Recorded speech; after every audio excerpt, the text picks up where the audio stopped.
السلام علیکم ورحمۃ اللہ وبرکاتہ۔ نسیم اختر مراد آبادی آپ کی خدمت میں اس موضوع کے ساتھ کہ اسلام میں طلاق کو کیوں رکھا گیا۔ آئیے یہ بہت ہی ضروری اور اہم مسئلہ جاننے سے پہلے چینل کو سبسکرائب کر لیں، گھنٹے کا بٹن دبا لیں تاکہ اگلے آنے والے ویڈیو کا نوٹیفیکیشن ترنت آپ کے پاس پہنچ جائے، اور آپ ویڈیو کو ابھی لائک کر دیں۔ تو آئیے ہم بات شروع کرتے ہیں۔ آج کل جہالت، نادانی کی وجہ سے اپنی عورتوں کو 3 یا اس سے زیادہ طلاقیں دے ڈالتے ہیں، یا کاغذوں میں لکھوا دیتے ہیں، یا واٹس ایپ پہ دے دیتے ہیں، یا فون پر دے دیتے ہیں، اور پھر کبھی بات کو دوبارہ بنانے کے لیے اس کی سزا یعنی حلالے سے بچنے کے لیے جھوٹ سچ بولتے اور مفتیان اکرام کو پریشان کرتے ہیں۔ کاش یہ لوگ طلاق سے پہلے ہی علماء سے مشورہ کر لیں تو یہ نوبت ہی نہ آئے۔ 3 طلاقیں ایک وقت میں دینا گناہ ہے۔ طلاق کا مقصد صرف یہ ہے کہ بیوی کو اپنے نکاح سے باہر کر کے دوسرے کے لیے حلال کرنا کہ عدت کے بعد وہ کسی اور سے نکاح کر سکے۔ یہ مقصد صرف 1 طلاق یا 2 سے بھی حاصل ہو جاتا ہے۔ 1 طلاق دے کر اس کو عدت گزارنے کے لیے چھوڑ دیا جائے، اور عدت کے اندر اس کو ایک اجنبی اور غیر عورت کی طرح رکھا جائے، اور زبان سے بھی رجعت نہ کی جائے، تو عدت کے بعد وہ دوسرے سے بھی نکاح کر سکتی ہے، اور پہلے شوہر کے نکاح میں بھی صرف نکاح کرنے سے بغیر حلالے کے واپس آ سکتی ہے، اور 3 طلاقوں کے گناہ اور وبال سے بھی بچا جا سکتا ہے۔ ضرورت کے وقت طلاق اسلام میں رکھی گئی ہے، کیونکہ میاں بیوی کا رشتہ کوئی پیدائشی، خونی اور فطری رشتہ نہیں ہوتا، بلکہ یہ تعلق عموماً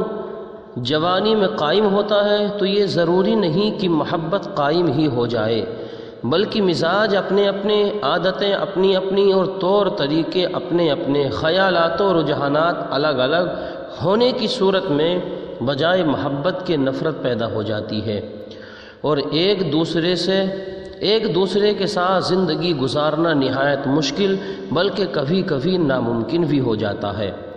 اور نوبت رات دن کے جھگڑوں، مار پیٹ، یہاں تک کہ کبھی قتل و خونریزی تک آ جاتی ہے۔ بیوی شوہر ایک دوسرے کے لیے جانی دشمن بن جاتے ہیں۔ تو ان حالات کے پیش نظر اسلام میں طلاق رکھی گئی کہ لڑائیوں، جھگڑوں، نفرتوں اور مارکہ آرائیوں کے بجائے صلح اور صفائی اور حسن و خوبی کے ساتھ اپنا اپنا راستہ الگ الگ کر لیا جائے۔ اسی لیے جن مذہبوں اور دھرموں میں طلاق نہیں ہے، یعنی جس کے ساتھ جو بندھ گیا وہ ہمیشہ کے لیے بندھ گیا، جان چھڑانے کا کوئی راستہ نہیں، ان میں عورتوں کو قتل تک کر دیا جاتا ہے، یا زندگی چین و سکون کے بجائے عذاب بنی رہتی ہے، اور عورتوں کی ہمدردی کے نام پر کچھ اسلامی دشمن طاقتیں ایک قانون بنا رہی ہیں جن کی روح سے طلاق کا وجود ہی مٹ جائے اور کوئی طلاق نہ دے سکے۔ یہ لوگ عورتوں کے ہمدرد نہیں بلکہ ان کا قتل کر رہے ہیں۔ آج مٹی کا تیل بدن پر ڈال کر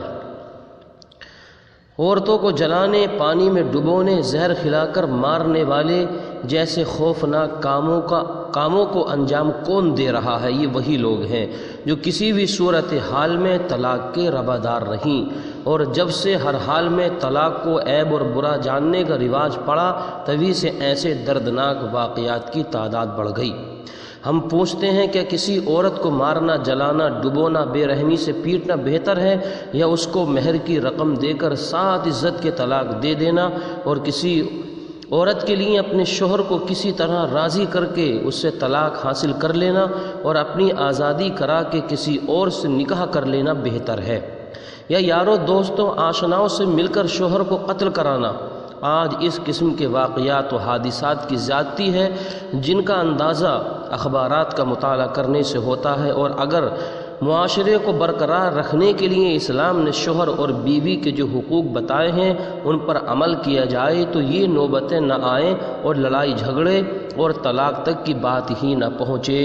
تو بات اب آپ کے ضرور سمجھ میں آ گئی ہوگی کہ طلاق اسلام میں کیوں رکھی گئی ہے۔ اب انشاءاللہ تعالی میں اگلی ویڈیو میں آپ کو طلاق رجعی، طلاق بائن اور طلاق مغلظہ کے بارے میں سمجھاؤں گا۔ آپ پہلی مرتبہ چینل پر آئے ہیں تو سبسکرائب کر لیں، روزانہ آپ کو اسی طرح سے دینی معلومات سننے کے لیے ملتی رہیں گی، اور آپ کمنٹ کر کے مجھے ضرور بتا دیں آپ کو کیسے